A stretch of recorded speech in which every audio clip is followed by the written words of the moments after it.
ఆకాశవాణి వరంగల్ కేంద్రం కిసాన్ వాణి వ్యవసాయదారుల కార్యక్రమం. ఈ కార్యక్రమాన్ని సమర్పిస్తున్న వారు కేంద్ర వ్యవసాయ మరియు రైతు సంక్షేమ మంత్రిత్వ శాఖ, భారత ప్రభుత్వం.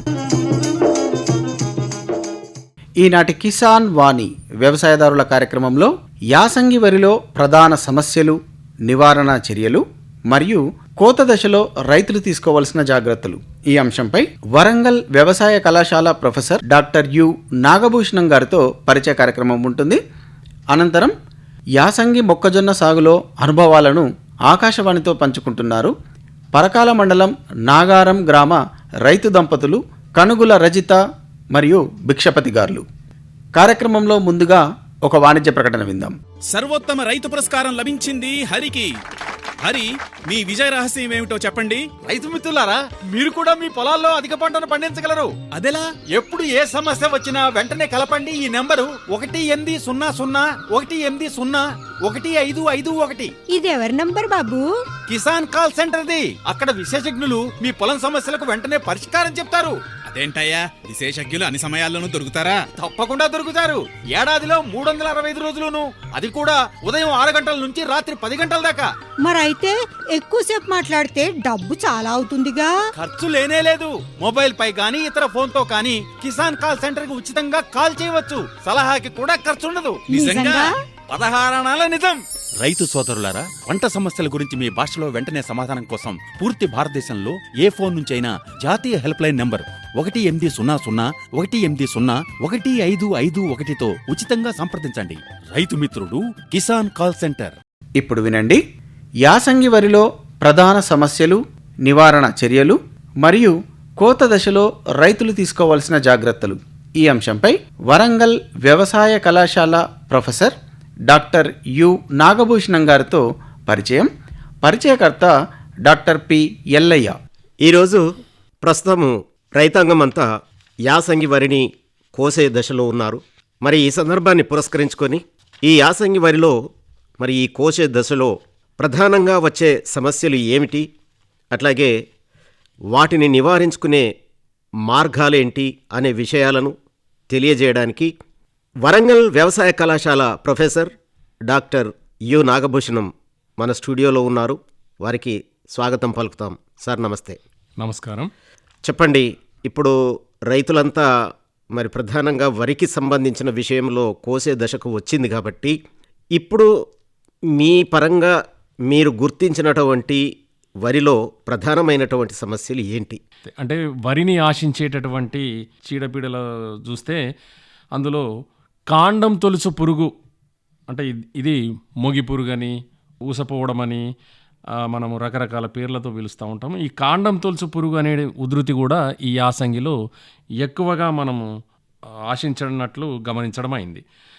ఈ సమస్యలన్నిటినీ అధిగమిస్తే గనక, అంటే తగినటువంటి యాజమాన్య పద్ధతులను మనము పాటించినట్లయితే ఈ యాసంగిలో రైతాంగము అధిక దిగుబడులు పొందడానికి అవకాశం ఉంటుంది. చలిబారిన పడినటువంటి నారు సరిగా ఎదగక, పెరగక ఎర్రబడి చనిపోవడం జరుగుతుంది. ఈ సమస్యను అధిగమించడానికి మనము నారుమడిలో వెదురు కర్రలతో కానీ లేదా ఇనుప చువ్వలతో కానీ నారుమడికి ఇరువైపులా వీటిని సపోర్ట్గా ఏర్పాటు చేసుకొని, అంటే ఊతం ఏర్పాటు చేసుకొని వీటిపైన పలుసని పాలిథిన్ షీట్లను కానీ లేదా పాలీవూవెన్ యూరియా బస్తాలతో కుట్టినటువంటి పట్టాలను సాయంత్రం వేళల్లో కప్పి మరుసటి రోజు ఉదయాన్నే మనము తీసేస్తే గనక చలిబారి నుండి మనం నారుమడిని రక్షించుకున్న వాళ్ళం అవుతాము.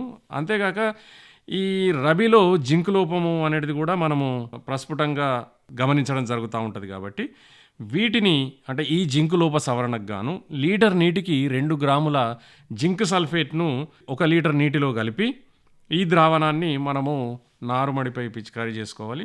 అంతేకాకుండా నారు ఆరోగ్యంగా పెరగడానికి గాను మనము పైపాటుగా, అంటే 10 రోజులు, అంటే వారం 10 రోజుల తర్వాత వేసేటటువంటి పైపాటుగా వేసేటటువంటి యూరియాలో 1 కిలో యూరియాకి 1.5 గ్రాముల 25% కార్బనిజం మరియు 50% మ్యాంకోజెబ్ కలిగి ఉన్నటువంటి స్ప్రింట్ అనే మందును మనము ఈ 1 కిలో యూరియాలో 1.5 గ్రాముల చొప్పున కలిపి వేసుకున్నట్లయితే కొంత నారు అనేది బాగా పెరగడానికి అవకాశం ఉంటుంది. అంతేకాకుండా భాస్వరాన్ని దుక్కిలో వేసేటప్పుడు సిఫారసు చేసిన మోతాదు కంటే కూడాను 2 రెట్లు అధికంగా చేసి మనము ఈ భాస్వరం ఎరువుల్ని నారుమడి తయారీ సమయంలో వేసుకోవాల్సిన అవసరం ఉంటుంది.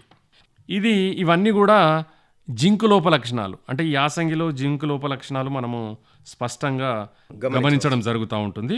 అయితే ఈ జింకు లోప సవరణకు ఒకే వరి పంట పండించే భూముల్లో అయితే ప్రతి 3 పైర్లకు ఒకసారి లేదా 2 పంటలు పండించినట్లయితే గనక ప్రతి యాసంగి సీజన్లో ఆఖరి దమ్ములో ఎకరాకు 20 కిలోల జింక్ సల్ఫేట్ చొప్పున మనము నేల తయారీ సమయంలోనే వేసుకోవాలి. ఇంకో విషయం ఏంటంటే భాస్వరం ఎరువులతోటి ఈ జింక్ సల్ఫేట్ను కలిపి వేయరాదు. కనీసం 3 రోజుల వ్యవధి అనేది ఉండాలి. అంటే భాస్వరం ఎరువులకు మరియు జింక్ సల్ఫేట్కు మనం వేసేటప్పుడు 3 రోజుల వ్యవధి కనీసం ఉండే విధంగా జాగ్రత్తలు పాటించాలి.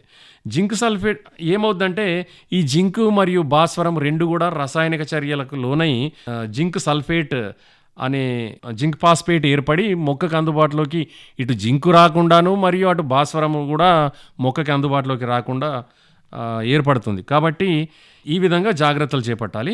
అంతేకాకుండా మరియు ఈ జింక్ సల్ఫేట్ ద్రావణంలో పురుగు మరియు ఇతర తెగుళ్ళ మందులను కలిపి కూడా వాడకూడదు. అయితే వరిని ఆశించే పురుగుల్లో గనక ముఖ్యమైనది కాండం తొలుచు పురుగు. ఈ పురుగు యాసంగి సీజన్లో ఎక్కువగా వరిని ఆశిస్తుంది. ఈ నారుమడి దశ నుంచే ఈ పురుగు ఆశిస్తే గనక మొక్క పూర్తిగా చనిపోవడం జరుగుతుంది. అదే ప్రధాన పొలంలో అయితే పిలక దశలో కాండం తొలుచు పురుగు ఆశిస్తే గనక మొవ్వు అనేది చనిపోవడం జరుగుతుంది. ఇక అంకురం నుండి చిరుపట్ట దశలో గనక ఈ కాండం తొలుచు పురుగు ఆశిస్తే ఈనిన తర్వాత తెల్ల కంకులు బయటకు వస్తాయి. ఇంకా కంకి పాలు పోసుకోక అంటే గింజలన్నీ తాళవడానికి అవకాశం ఉంటుంది. కాబట్టి ఎకరానికి 3 లింగాకర్షక బుట్టలు పెట్టి ప్రతి వారం బుట్టలో పడేటటువంటి మగరెక్క పురుగులను గమనించి నష్టపరిమితి స్థాయి దాటినప్పుడే మనము ఈ రసాయన పురుగు మందులు పిచికారీ చేయాల్సిన అవసరం ఉంటుంది. ఇక కాండం తొలుచు పురుగు నివారణకు పిలక లేదా దుబ్బు చేసే దశలో గనక మనము కార్బోఫ్యురాన్ 3G అనే గుళికల్ని ఎకరానికి 10 కిలోల చొప్పున లేదా కార్ట్ ఆఫ్ హైడ్రోక్లోరైడ్ అయితే గనక 2 గ్రాములు లేదా ఎసిఫేట్ అయితే గనక 1.5 గ్రాముల చొప్పున 1 లీటర్ ద్రావణంలో 1 లీటర్ నీటిలో కలుపుకొని ఈ ద్రావణాల్ని మనము పిచికారీ చేసుకోవాల్సిన అవసరం ఉంటుంది. ఇక పంట చిరుపొట్ట దశలో అయితే గనక కార్ట్ ఆఫ్ హైడ్రోక్లోరైడ్ 4G గుళికల్ని ఎకరానికి 8 కిలోల చొప్పున లేదా క్లోరాంత్రనిలిప్రోల్ 0.4G అంటే ఇది 0.4G ఈ గుళికల్ని అయితే గనక ఎకరాకి 4 కిలోల చొప్పున వేసుకోవాలి. లేదా ఇక ఈ స్ప్రే అప్లికేషన్ అంటే పిచికారీ చేసేటటువంటి మందులు అయితే గనక ఎసిఫేట్ 1.5 గ్రాముల చొప్పున లేదా కార్ట్ ఆఫ్ హైడ్రోక్లోరైడ్ అయితే గనక 2 గ్రాములు, క్లోరాంత్రనిలిప్రోల్ 20 SP ఇదైతే గనక 0.4 మిల్లీలీటర్లు లీటర్ నీటికి చొప్పున కలిపి పిచికారీ చేసుకోవాల్సిన అవసరం ఉంటుంది. ఈ విధంగా మనం యాసంగిలో ప్రధానంగా కాండం తొలుచు పురుగు, చలి సమస్య మరియు జింకు లోప లక్షణాలు ఇవన్నీ కూడా సాధారణంగా మనకు ఎదురయ్యేటటువంటి సమస్యలు. వీటిని నివారించడానికి గాను మనము ఈ విధమైనటువంటి నివారణ చర్యల పద్ధతులు చేపడితే గనక యాసంగిలో మంచి దిగుబడులు రావడానికి అవకాశం ఉంటుంది. మరి అట్లాగే ఇప్పుడు వరి కోత దశలో ఉంది కాబట్టి ఈ కోత అనంతరం తీసుకోవాల్సినటువంటి జాగ్రత్తలు కూడా ఏముంటాయి చెప్పండి. అంటే ఈ యాసంగిలో నార్లు పోసే సమయము మరియు నాటు వేసే సమయము దాటిన తర్వాత కూడా నార్లు పోయడం అనేది మరియు నాటు వేయడం అనేది జరిగింది. కాబట్టి కొన్ని ప్రాంతాల్లో ఫిబ్రవరి నెలాఖరు వరకు కూడా నాట్లు వేయడం కొనసాగింది. కోత మరియు కోత అనంతరం తీసుకోవాల్సిన జాగ్రత్త విషయానికి వస్తే కనుక సాధారణంగా వరి కోతలు మార్చి మాసం చివరన మొదలుకొని ఏప్రిల్ మాసం వరకు కూడా ప్రాంతాన్ని బట్టి కొనసాగుతూ ఉంటాయి. అయితే ఈ వెన్నులో అంటే వరి యొక్క వెన్నులోని 80% గింజలు దాదాపు పక్వానికి వచ్చిన తర్వాతనే పొలాన్ని మనము ఆరబెట్టాలి. ఆరబెట్టిన తర్వాత కోతలకు వారం 10 రోజుల ముందు నుంచే నేల స్వభావాన్ని బట్టి నీటి పారుదలను ఆపివేసి పంటను ఆరబెట్టాలి. ఇక ఇటీవల కాలంలో వరి కోత మరియు పంట నూర్పిడి ఈ రెండు చాలా వరకు వరి కోత మిషన్లతో అంటే కంబైన్డ్ హార్వెస్ట్లతోనే జరుగుతూ ఉంది. వరిని సకాలంలో కోసి సరైన నాణ్యతా ప్రమాణాలను అంటే ఫేర్ యావరేజ్ క్వాలిటీస్ని గనక మనం పాటిస్తే మార్కెట్లో మంచి ధర రావడానికి అవకాశం ఉంటుంది. అయితే వరి కోత మరియు నూర్పిడి సమయంలో ధాన్యంలో తేమ దాదాపు 23 నుంచి 26% వరకు ఉంటుంది. కావున నూర్పిడి అయిన వెంటనే ధాన్యాన్ని టార్పాలిన్ లేదా ప్లాస్టిక్ పట్టాలపై పల్చగా ఆరబెట్టాలి. ఆరబెట్టినైతే గనక గింజ రంగు మారకుండా మరియు నల్లగా కాకుండా మంచి నాణ్యతగా ఉంటుంది. అయితే ఈ యాసంగిలో సన్నవడ్లను పారాబాయిల్ చేయరు కాబట్టి కనుక నూక కాకుండా జాగ్రత్త పడాలి. పొలాన్ని వారం రోజుల ముందు క్రమంగా ఆరబెట్టి కోసిన తర్వాత ధాన్యాన్ని నీడలో నిదానంగా తేమ శాతం 17% వచ్చే వరకు ఆరబెట్టాలి. కోత సమయంలో అధిక గాలులతో కూడినటువంటి వర్షాలు లేదా వడగళ్ళ వానల వల్ల వరి పైరు పడిపోయి గింజ మొలకెత్తే లేదా రంగు మారేటటువంటి అవకాశం ఉంటుంది. కాబట్టి అటువంటి పరిస్థితులలో వీలైన చోట్ల పైరును నిల్చోబెట్టి అంటే నిలువ కట్టాలి. వరి మెదళ్ళపైన అంటే పడినటువంటి వరి మొక్కలపైన వాటిని లీటర్ నీటిలో కలిపినటువంటి అంటే 50 గ్రాములు ఉప్పు ద్రావణాన్ని లీటర్ నీటిలో కలిపినటువంటి ద్రావణాన్ని మనము వరి పడినటువంటి వరి మెదళ్ళపైన మనం చల్లాల్సిన ఆవశ్యకత చాలా ఉంటుంది. అయితే కేంద్ర ప్రభుత్వ ఆదేశానుసారం ధాన్యాన్ని పొడవు మరియు వెడల్పుల నిష్పత్తిని బట్టి 2 రకాలుగా అంటే అటు ఏ గ్రేడు మరియు సాధారణ రకాలుగా విభజించడం జరిగింది. దీని ప్రకారం పొడవు వెడల్పుల నిష్పత్తి 2.5 మరియు ఆ పైన ఉన్నట్లయితే గనక వాటిని ఏ గ్రేడ్ రకాలని సాధారణంగా మనం వీటిని సన్నగింజ రకాలని పిలుస్తూ ఉంటాము. మరియు 2.5 కన్నా తక్కువ ఉన్నట్లయితే పొడవు వెడల్పుల నిష్పత్తి 2.5 కన్నా తక్కువ ఉన్నట్లయితే సాధారణ రకంగా వీటిని మనము దొడ్డు గింజ రకాలుగా పిలుస్తూ ఉంటాము. దీంతో పాటు మిగతా నాణ్యతా ప్రమాణాలు కూడా పాటించాల్సిన ఆవశ్యకత ఉంటుంది.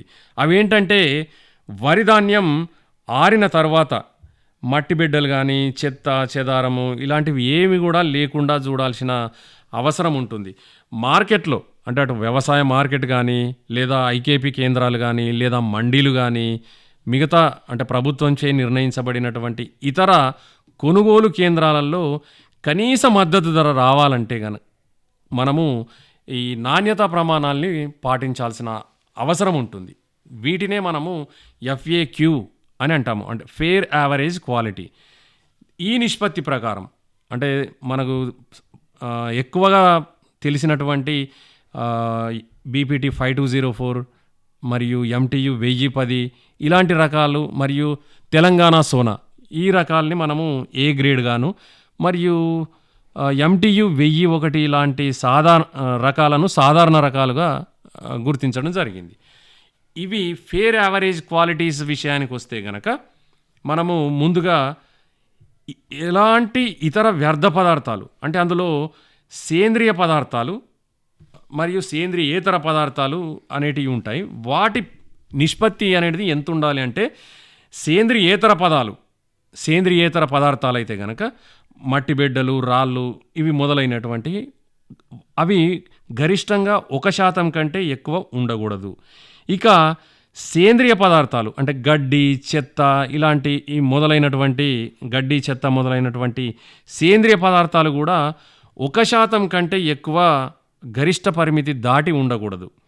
ఇక దెబ్బతిన్నటువంటి మరియు రంగు మారినటువంటి మొలకెత్తినటువంటి మరియు పుచ్చిపోయినటువంటి గింజలు 5% కంటే ఎక్కువ ఉండకూడదు. ఈ 5% కూడా దెబ్బతిన్న మొలకెత్తిన పుచ్చుపట్టినటువంటి గింజలు 4% మించకుండా ఉండాలి.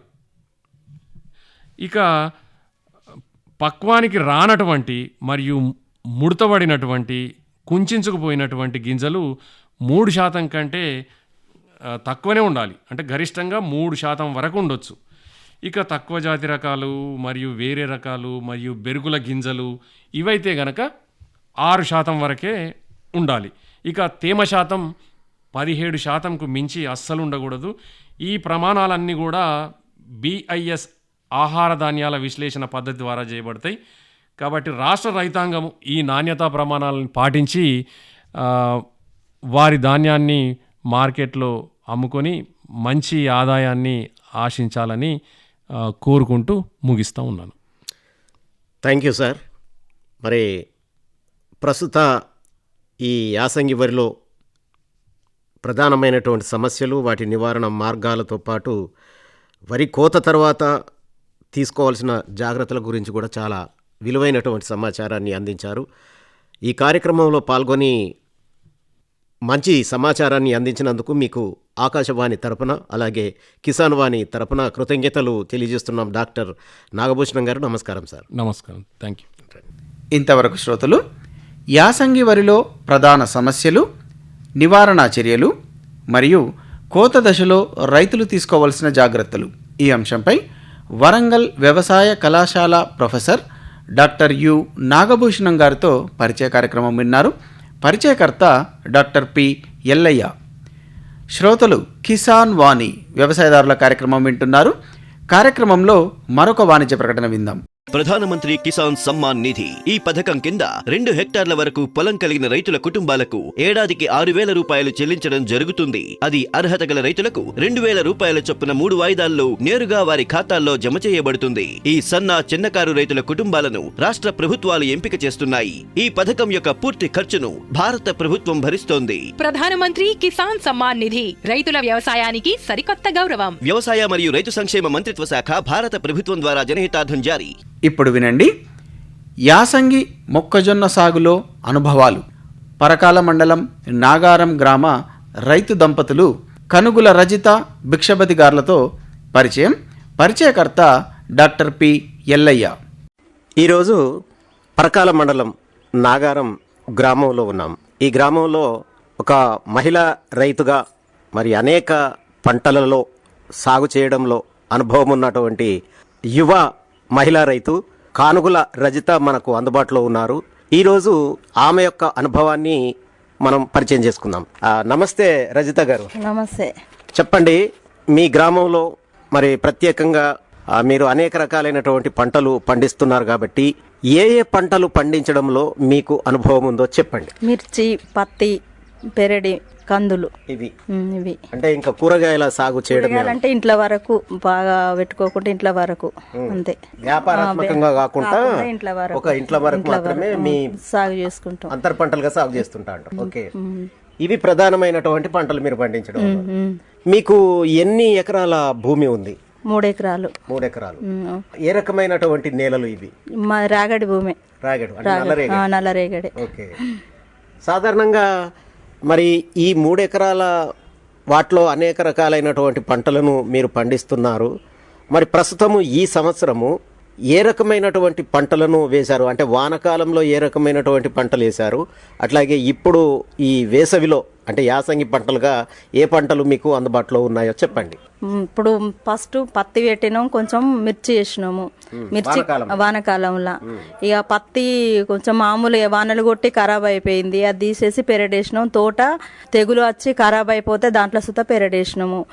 లద్దె పురుగు, మళ్ళీ నల్లి, పిండి నల్లి వచ్చింది, ఇలా బాగా ఖరాబ్ అయితే తీసేసి మళ్ళీ పెరడేసినాము. అంటే ఇప్పుడు యాసంగి ఇప్పుడు పెరడేసినాము, ప్రస్తుతం ఉన్నది. ఏ రకమైనటువంటి పెరడు అది మనం సాధారణంగా వాడుకునే అంటే ఇంట్లోకి తినడానికి వాడుకునేటువంటి పెరడా, లేకపోతే ఆడమగ అనే ఈ మధ్యన కొత్త వంగడం వచ్చింది, దానికి సంబంధించి అదే ఆడమోగదే మేల్ ఫీమేలే వేసినాము. అది సుత అంతంత మాత్రమే ఉన్నది. ఇప్పుడు ఇక వాతావరణం అనుకూలంగా లేక అంతంత మాత్రమే ఉన్నది. మందులు కొట్టుడు బాగా పురుగు బాగా వచ్చింది, ఆ చలికి పురుగు వచ్చి కొంచెం అంతంత మాత్రమే ఉన్నది ఇప్పుడు ఇక. అంటే మరి ఇప్పుడు మీరు ఇన్ని రకాలైనటువంటి పంటలలో మీకు అనుభవం ఉన్నది కదా, గత వర్షాకాలంలో వేసినటువంటి పత్తి ఎందుకు మరి సరిగా పండలేకపోయింది, దాని యొక్క కారణాలు ఏంటి? వర్షాలకే ఖరాబ్ అయిపోయింది. బాగా వర్షాలు కొట్టి కాసి వర్షాలకు అంత కాయలు మురిగిపోయి ఖరాబ్ అయిపోయింది. అతిగా వర్షాలు పడే ఖరాబ్ అయింది ఇక. ఓకే, మరి ప్రస్తుతము ఎన్ని ఎకరాలలో ఈ మొక్కజొన్న మేల్ ఫీమేల్ కు సంబంధించిన రకాన్ని సాగు చేస్తున్నారు చెప్పండి అమ్మ. 3 ఎకరాలు. 3 ఎకరాలు. 3 ఎకరాలు. ఈ మీకున్న 3 ఎకరాలలో మొత్తం మొక్కజొన్న వేసినాం. మరి ఈ వర్షాకాలంలో కొంత పత్తి అలాగే మిర్చి కూడా సాగు చేశామన్నారు కదా, మరి అది ఏమైంది? దానికి సంబంధించి మిర్చి చాలా కొన్ని చోట్ల మరి మంచిగానే ఉంది. మీకేం జరిగింది అసలు ఆ మిర్చికి సాగు సంబంధించి? మాకు తెగుళ్ళు బాగా వచ్చి ఖరాబ్ అయింది. నల్లి వచ్చింది. నల్లి వలన చెట్లు చచ్చుడు, పురుగు బాగుండి ఖరాబ్ అయి కాయలేదు. మళ్ళా మన కుచ్చు బాగా వచ్చింది. దాని వలన ఖరాబ్ అయి పీకేసి మొక్కజొన్న వేసినాము. మిర్చి ఖరాబ్ అయింది, అలాగే పత్తి కూడా ఖరాబ్ అయింది. వర్షాలకు అధిక వర్షాలకు మొత్తం ఖరాబ్ అయిపోయింది. ఖరాబ్ అయిపోతేనే మళ్ళీ మేలు ఫీమేలు మొక్కజొన్న వేసినాము. మరి ఈ మేల్ ఫీమేల్ సాగు చేయాలనే ఆలోచన మీకు ఎందుకు కలిగింది? అంటే ఇప్పుడు వేరే ఇతర పంటలు మొక్కజొన్న గాని లేకపోతే ఇంకా మన దేశావళి మొక్కజొన్న కాకుండా మీరు ఇది మేల్ ఫీమేల్ రకాన్ని ఎంచుకోవడానికి గల కారణం ఏంటి? కొంచెం లేబర్ తక్కువ పడుతుంది, కొంచెం ఖర్చులు తక్కువ ఉంటాయి, కాకపోతే పంట ఎక్కువ వస్తుంది అన్న ఆలోచన కొద్దీ ఇది వేసినాము. అంటే ఇదే ఫస్ట్ టైమా మీరు ఇది సాగు చేయడంలో? ఇంతకు ముందు కూడా సాగు చేశారా? ఇదే ఫస్ట్ టైం. ఈ మొక్కజొన్న పెట్టుడు ఇదే ఫస్ట్ టైం. ఎప్పుడైనా పత్తి తోట పెట్టేది కానీ ఇప్పుడే ఫస్ట్ టైం ఇది పెట్టినాము. ఇక అది ఖరాబ్ అయిన వల్ల ఇది పెట్టినాము ఈ సంవత్సరమే. ఎప్పుడైనా పత్తి మిర్చి వేసేది, ఇప్పుడు కొంచెం అది ఖరాబ్ అయిందని మొక్కజొన్న వేసినాము. మరి ఎంత పెట్టుబడి పెట్టారు ఇప్పటి వరకు? 80,000 దాటింది. ఇక మళ్ళీ ఏమవుతుందో తెలియదు కానీ ఇప్పటికైతే 80,000 దాటింది పెట్టుబడి. పిండి బస్తాలు, మందులు ఇట్లా అన్నిటికీ 80,000 దాటినాయి. అంటే ఎంత ఎక్స్పెక్ట్ చేశారు మీరు? ఎంత రాగలదని ఆశించారు? మేము ఎకరాన్ని అయితే 30-35 క్వింటాలు రావాలని అనుకుంటాను. మరి ప్రస్తుతం ఎంత వస్తుందో తెలియదు. ఇక ఎప్పుడు కోస్తారు మరి? ఇంకా ఇప్పుడు కంకి అయిందా దీనికి? కంకి కొంచెం అయింది కానీ ఇంకా 1 నెల రోజులు పడుతుంది కోయడానికి. ఇంకా 1 నెల పడుతుంది. మొత్తం 4 నెలల పంట, ఇప్పుడు 3 నెలలు అయింది, ఇంకొక 1 నెల పడుతుంది. ఇది తినడానికి అవకాశం ఉందా లేకపోతే తినకూడదా? తినకూడదు. ఇది చెప్తారు కంపెనీ వాళ్ళు, తినొద్దు, ఇది ఇరవద్దు, కంక కాల్చుకొని తినొద్దు, ఇవి చేయొద్దు అవి చేయొద్దు అంటారు. కానీ ఇప్పటి వరకు అయితే మేమైతే కంకులు ఇరవలేదు, తీసుకోపోలేదు ఇంటికైతే. అంటే మరి ఇప్పుడు దీంట్లో ఏమి కష్ట నష్టాలు మీరు చూడగలిగారు ఇప్పుడు? ఎందుకంటే ఇది ఫస్ట్ టైం కాబట్టి నెక్స్ట్ టైం కూడా పండించడానికి మరి మీరు ఏమి దీంట్లో గమనించారు? కష్టమైతే బాగానే అయింది. మందులు ఇప్పటికే 6-7 సార్లు మందులు కొట్టినాము, బాగా పురుగు వచ్చింది. ఇక మా కష్టమైతే బాగానే అయింది. ఇక అది దిగుబడి ఎట్లా వస్తుందో తెలియదు కానీ కష్టమైతే బాగా అయింది. ఇక నెక్స్ట్ ఆలోచనలు ఎట్లుంటది ఇక దీన్ని బట్టి చూడాలి ఇక మళ్ళీ వేయడానికి.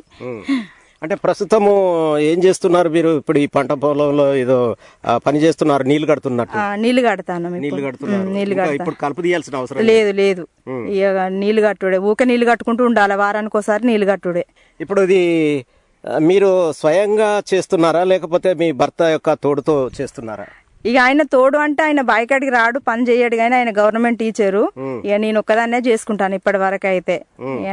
నాకు ఇష్టం కాబట్టి, వ్యవసాయం చేసుడు నాకు ఇష్టం కాబట్టి నేను చేస్తానా. ఇక కానీ ఆయన రాడు, ఎప్పుడో ఒకసారి వచ్చి ఆదివారం వచ్చి అట్లా చూసుకొని పోతాడు అంతే.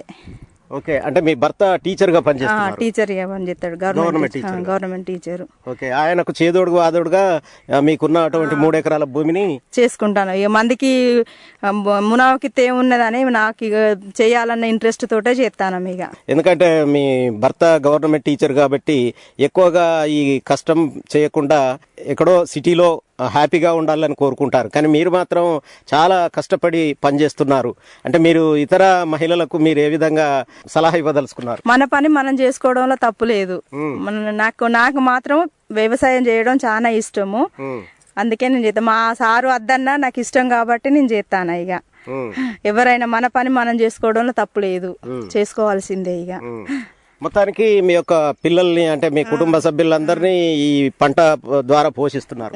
ఇక నాకు సాతనైనంత మందం నేను చేస్తానా, ఇక అంతే. ఇక వేరే కూలికి పోవుడు, ఇటు పోవుడు అటు పోవుడు, ఇటు సిటీలలో ఉండడు నాకు ఇష్టం ఉండదు. నా భూమిలో నేను పని చేసుకోవాలనేదే నాకు ఇంట్రెస్ట్, అంతే. ఓకే, మరి మహిళా రైతుగా రజిత తన పంట పొలాలలో మరి ఈ రకమైనటువంటి పంటలను పండిస్తున్నటువంటి క్రమంలో తన యొక్క భర్త కానుగుల భిక్షపతి మరి వారి యొక్క సహకారం తన సతీమణికి ఎలా అందిస్తున్నారు అనే విషయాల్ని ఆయనను అడిగి తెలుసుకుందాం. నమస్తే సార్. నమస్తే సార్. రజిత గారు, మీ యొక్క భార్యగా మరి మీకున్నటువంటి 3 ఎకరాలలో అనేక రకాలైనటువంటి పంటలు పండిస్తూ మరి మహిళా లోకానికే చాలా ఆదర్శంగా నిలుస్తున్నారు. మీరు ఏ విధంగా ఫీల్ అవుతున్నారు? అవును, ఈ రోజులలో ఆడవాళ్ళు కూడా ప్రతి రంగంలో రాణించడం జరుగుతున్నది. అదేవిధంగా మా భార్య కొంచెం చదువుకోకపోయినా తక్కువ చదువు ఎడ్యుకేషన్ ఉండటం వలన ఆమెకు నచ్చిన రంగం ఏంటిదంటే వ్యవసాయ రంగం. మన దాంట్లో ఉన్న భూమిలో ఎంతో కొంత పెట్టుబడి పెట్టేసి దిగుబడి తీయాలనే ఆలోచన ఆమెకు కలిగింది. అందులో భాగంగానే ఆమె నచ్చిన రంగంలో ఉంటూ అనేక రకరకాల పంటలు పండిస్తూ నాకు చేదోడు వాదోడుగా ఉంటున్నది. మీ కుటుంబం అనే రథాన్ని నడిపించడంలో ఆమె మీకు తోడుగా నిలబడుతుంది. అవును, సహకారము. ఆమె ఎంతో ఇష్టపడి వ్యవసాయ రంగంలోకి రావడం జరిగింది. అది ఆ వ్యవసాయం చేస్తాను కాబట్టి ఈ ఊళ్ళోనే ఉంటూ ఎక్కడికి వెళ్లకుండా ఇక్కడే పొలం పనులు అవన్నీ చూసుకుంటూ నాకు సహకారం అందిస్తున్నది. అదేవిధంగా ఈరోజు ఆమెకు నేను సెలవు దినాలలో ఉన్నప్పుడు కొన్ని యూట్యూబ్ ఛానళ్ళ ద్వారా కానీ ఆల్ ఇండియా రేడియో కిసాన్ వాణి ద్వారా కానీ తగు సూచనలు కూడా రెగ్యులర్గా ఫాలో అవుతూ ఉంటుంది. కొత్త సాగు విధానాలను కూడా ఆమె నేర్చుకుంటూ ఉంటుంది. అదేవిధంగా ఇప్పుడున్న అంటే మనం ఫోన్ కాల్ ద్వారా అంటే వ్యవసాయ శాస్త్రవేత్తలకు ఫోన్ కాల్ ద్వారా చేసి కూడా తమ డౌట్స్ను నివారించుకుంటూ నేను ఆమె కొన్ని గైడెన్స్ మార్గదర్శకాలు ఇస్తూ ఉంటాను. అందులో భాగంగా పాటిస్తూ రకరకాల పంటలు పండిస్తూ మంచి దిగుబడి సాధించడం జరుగుతుంది. అంటే మీ మొత్తానికైతే మీ యొక్క సహకారంతో మీ భార్య రజిత గారు చాలా చక్కగా పంటలు పండిస్తూ విజయాలు సాధిస్తున్నారు. అవును, చాలా విజయాలు సాధించడం జరుగుతున్నది. కాకపోతే వాతావరణ పరిస్థితులు కొన్ని అనుకూలంగా లేకపోవడం వల్ల ఈ సంవత్సరం విపరీతమైనటువంటి వర్షాల వలన కొంచెం నష్టం జరిగిన మాట వాస్తవం. అందులో భాగంగానే వృధానే కాకుండా మనకు నీటి వసతి ఉన్నది కాబట్టి మొక్కజొన్నను ఎంచుకొని అందులో రాణించడం జరుగుతున్నది. ఓకే, చాలా సంతోషం. మరి ఈ మొక్కజొన్న సాగు చేయడంలో మీరు ఇద్దరు దంపతులు కష్టపడి పంటను సాగు చేస్తూ అటు మీరు ఉద్యోగరీత్యా ఉద్యోగం చేస్తూ మీ భార్యకు మీరు సహకరిస్తూ అలాగే భర్తకు రజిత గారు కూడా సహకరిస్తూ మరి ఈ పంటలను పండించడంలో మీరు విజయాలు సాధిస్తున్నారు. మరి ఈ కార్యక్రమంలో పాల్గొని మీరు విలువైనటువంటి సమాచారాన్ని అందించినందుకు మీకు ఆకాశవాణి తరపున ధన్యవాదాలు తెలియజేస్తూ మీ పంటలు అధిక లాభాలు అందిపుచ్చుకోవాలని ఆ భగవంతుని కోరుకుంటూ నమస్కారం రజిత గారు. నమస్కారం. నమస్తే సార్. నమస్కారం. ఆల్ ఇండియా రేడియో వారికి కిసాన్ వాణి కార్యక్రమ ప్రోగ్రాంలకు నిర్వాహకులకు అందరికీ ధన్యవాదాలు. ఇంతవరకు శ్రోతలు యాసంగి మొక్కజొన్న సాగులో అనుభవాలు పరకాల మండలం నాగారం గ్రామ రైతు దంపతులు కనుగుల రజిత భిక్షపతి గార్లతో పరిచయ కార్యక్రమం విన్నారు.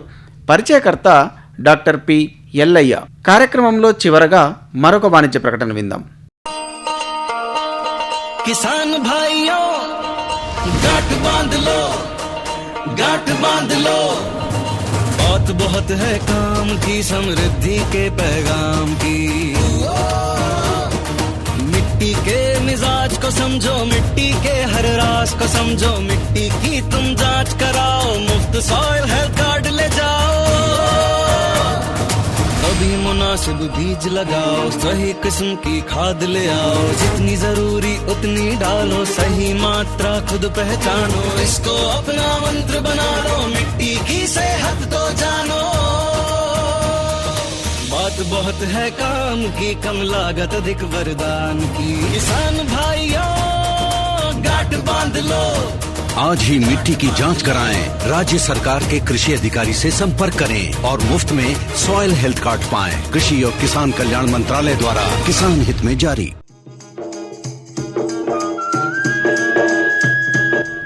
ఇంతటితో ఈనాటి కిసాన్ వాణి వ్యవసాయదారుల కార్యక్రమం సమాప్తం. ఈ కార్యక్రమాన్ని సమర్పించిన వారు కేంద్ర వ్యవసాయ మరియు రైతు సంక్షేమ మంత్రిత్వ శాఖ, భారత ప్రభుత్వం.